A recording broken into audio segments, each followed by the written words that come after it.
Assalamualaikum warahmatullahi wabarakatuh. Saya perwakilan dari kelompok 1 dari kelas C yang beranggotakan Daud Indawan, Laila, Tasya, Muhammad Arfan, Yusuf Ahmad, dan Yoga Tegar.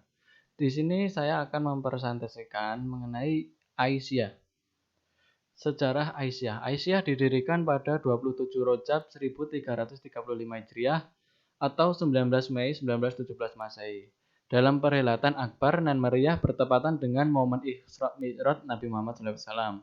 Embrio berdirinya Aisyah telah dimulai sejak diadakannya perkumpulan Sapa Tresna di tahun 1914, yaitu perkumpulan gadis-gadis terdidik di sekitar Kauman. Ahmad Dahlan memang mendorong perempuan untuk menempuh pendidikan, baik di pendidikan formal maupun keagamaan. Konstruksi sosial saat itu menyatakan bahwa perempuan tidak perlu menempuh pendidikan secara formal.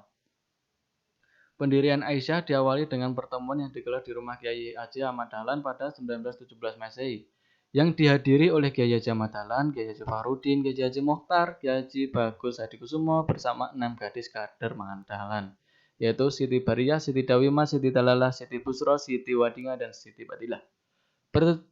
Pertemuan tersebut memutuskan berdirinya organisasi perempuan Muhammadiyah dan disepakati dengan nama Aisyah yang diajukan oleh Kiai Haji Fahrudin. Nama itu terinspirasi dari istri Nabi Muhammad yaitu Aisyah yang dikenal cerdas dan mumpuni. Jika harapannya profil Aisyah juga menjadi profil orang-orang Aisyah, akhirnya 9 perempuan terpilih sebagai sampel kemudian perdana Aisyah. Siti Bariyah mendapat amanah sebagai ketua pertama Aisyah. Sementara 8 pengurus yang lain yaitu Siti Badilah sebagai sekretaris, Siti Aminah sebagai bendahara, Nyai Ji Abdullah, Nyai Fatimah Wasal, Siti Dalalah, Siti Wadinga, Siti Dawimah, Siti Busro sebagai pembantu.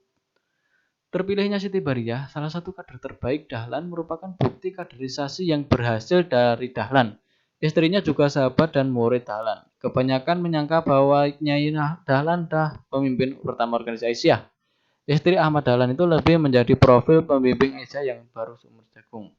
Untuk menyebarkan ide-ide secara internal maupun eksternal tentang pembaruan dan usaha peningkatan derajat kaum perempuan, Aisyah mendukung majalah organisasi bernama Suara Aisyah pada tahun 1926.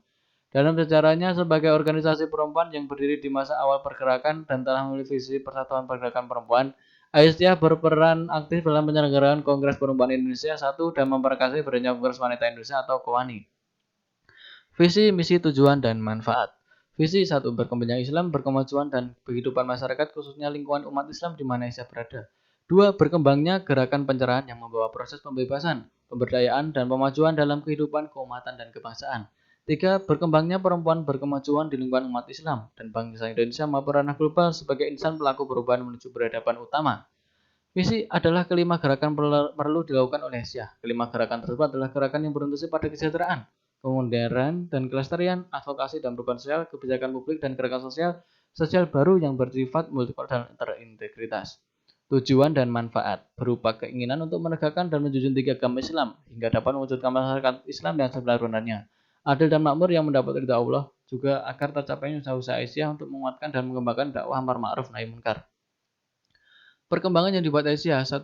Bidang pemberdayaan masyarakat. Aisyah juga mengembangkan beragam kegiatan berbasis pemberdayaan masyarakat, khususnya dalam bidang peningkatan kesadaran kehidupan masyarakat.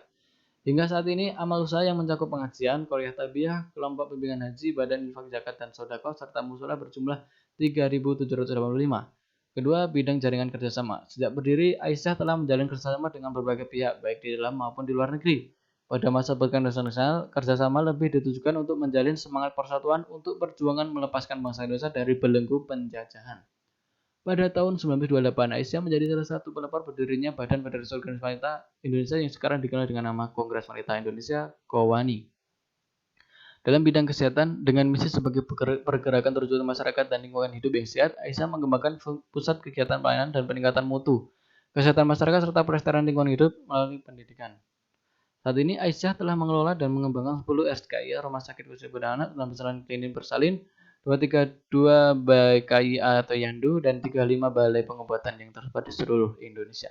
Dalam bidang jaringan kerjasama, untuk merealisasikan prinsip dan tujuan dakwahnya, Aisyah memiliki berbagai kegiatan dakwah yang dilaksanakan oleh Majelis Tabligh.